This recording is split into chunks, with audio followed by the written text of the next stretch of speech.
प्यारे प्रदेशवासियों, नमस्कार। प्रदेश में कोरोना के मामलों में लगातार बढ़ोतरी हम सबके लिए चिंता का विषय है और इस वजह से हमको हिमाचल प्रदेश में अनेक कड़े कदम भी उठाने पड़े हैं।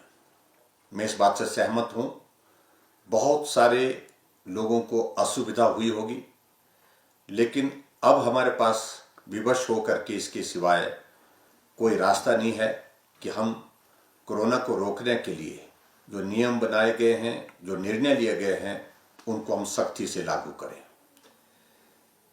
मैं आप सबका आभार व्यक्त करता हूं। आप लोगों ने बहुत बड़ा सहयोग दिया कोरोना को हिमाचल प्रदेश में रोकने के लिए शुरू के दौर में, लेकिन जब से हमारा अनलॉक का फेज शुरू हुआ है, हम धीरे धीरे सारी चीज़ों को जितना गंभीरता से पहले लेते थे, उस गंभीरता से हमने उन बातों को लेना छोड़ दिया और उसका परिणाम हमारे सामने आप देख रहे हैं।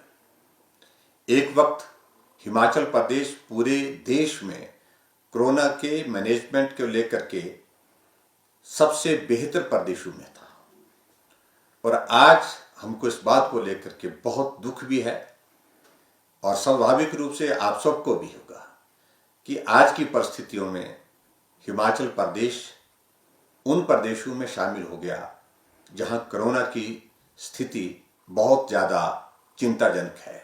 स्वाभाविक है, जब इस प्रकार की परिस्थिति होती है तो सरकार के खिलाफ कुछ लोग बात करेंगे।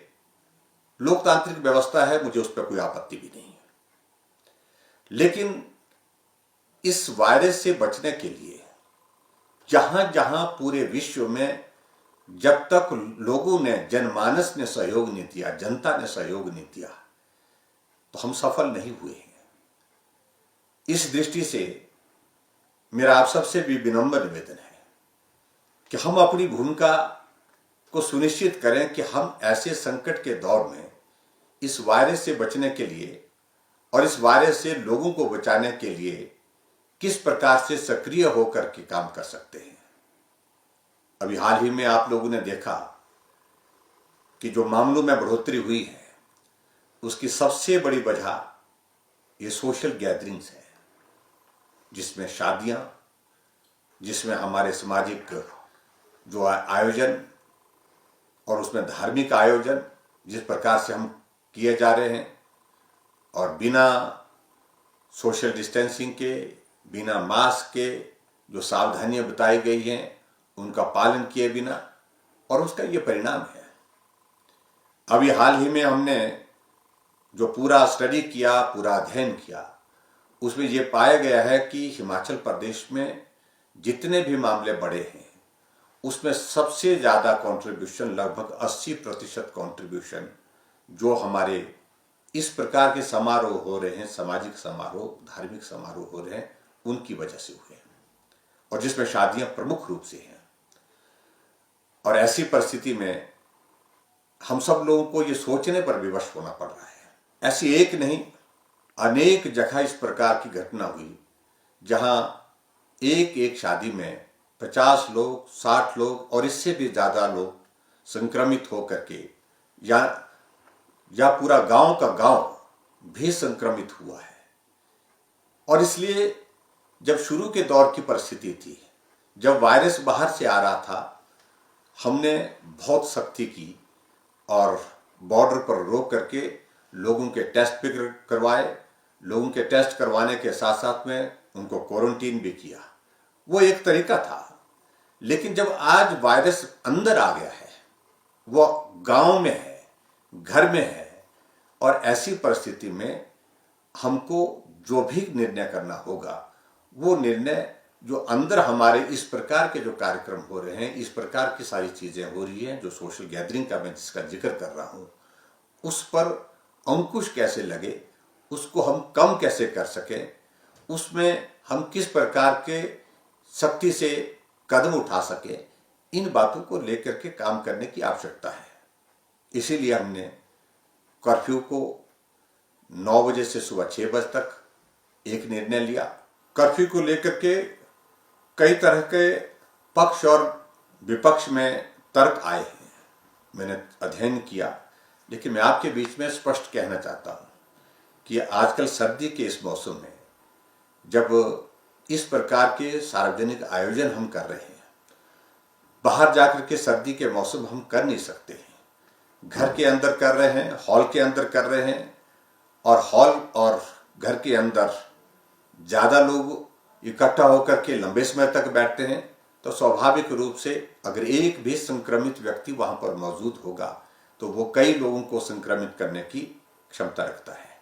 इसलिए हमने ये निर्णय लिया कि सोशल गैदरिंग्स रात को थोड़ा कम हो, कर्फ्यू का उस पर असर होगा, उस दृष्टि से हमने एक निर्णय ये लिया था। दूसरा, रात को हमारी ट्रैवलिंग कम हो, गाड़ियों में आना जाना कम हो। मजबूरी में जाना एक परिस्थिति अलग तरह की है, लेकिन अनावश्यक हम ट्रैवलिंग को किस प्रकार से रोक सके उसको सुनिश्चित करने के लिए कर्फ्यू का असर स्वाभाविक रूप से होगा। क्योंकि सर्दी के मौसम में चाहे आप बसों में जाएं, चाहे आप टैक्सी में जाएं, चाहे आप निजी गाड़ी में जाएं, जब शीशे बंद करके जाएंगे, सर्दी के मौसम में शीशे खोल नहीं सकते हैं रात को, ऐसी परिस्थिति में एक भी व्यक्ति गाड़ी के अंदर होगा, वो सबको संक्रमित करने की परिस्थिति में होगा। जो हमने सख्त निर्णय लिए हैं उसके कारण स्वाभाविक रूप से बहुत सारे लोगों को असुविधा हुई होगी। बहुत सारे लोगों ने हमसे फोन पर बात की, मिल करके भी बात की कि बहुत दिक्कत हो रही है, हमने शादी के लिए लोगों को निमंत्रण दे दिया है, व्यवस्थाएं जोड़ दी हैं, और अब ऐसे में वो सारी चीज़ों को लेकर के वो चिंतित भी है। मैं मानता हूँ उनको कठिनाई हुई, लेकिन जीवन बहुत बहुमूल्य है। हमारे लिए महत्वपूर्ण इस वक्त यह है कि हम खुद भी सुरक्षित रहें और दूसरे की जिंदगी को भी खतरे में डालने का हम काम ना करें। यह अधिकार हमको नहीं है।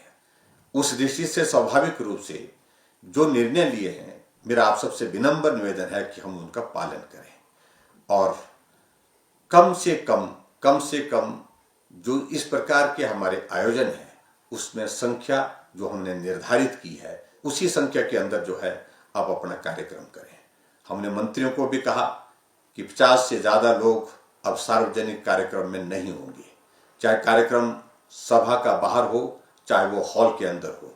और ऐसे में हमने विधायकों को भी कहा है, हमने खुद भी स्वयं भी सारे प्रदेश के जो कार्यक्रम हमारे निर्धारित हुए थे उन सारे कार्यक्रमों को स्थगित कर दिया है, ताकि हमारी वजह से भी लोग जो भीड़ में आते हैं वो संक्रमित हो। ऐसी परिस्थिति को अवॉइड करने के लिए, उसको टालने के लिए हमने ये निर्णय लिया है। मुझे पूरा भरोसा है आप सारी चीज़ों को अच्छी तरह से समझते हैं। आप सबके सहयोग की अपेक्षा है, और मैं बहुत बड़े विश्वास के साथ कह सकता हूँ, संकट है और संकट छोटा नहीं बड़ा संकट है, इसमें आप सबके सहयोग की बहुत बड़ी आवश्यकता है। और जो भी हमने निर्णय लिए हैं सरकार की ओर से, उन निर्णयों को पालन करने में आप अपना सहयोग दें।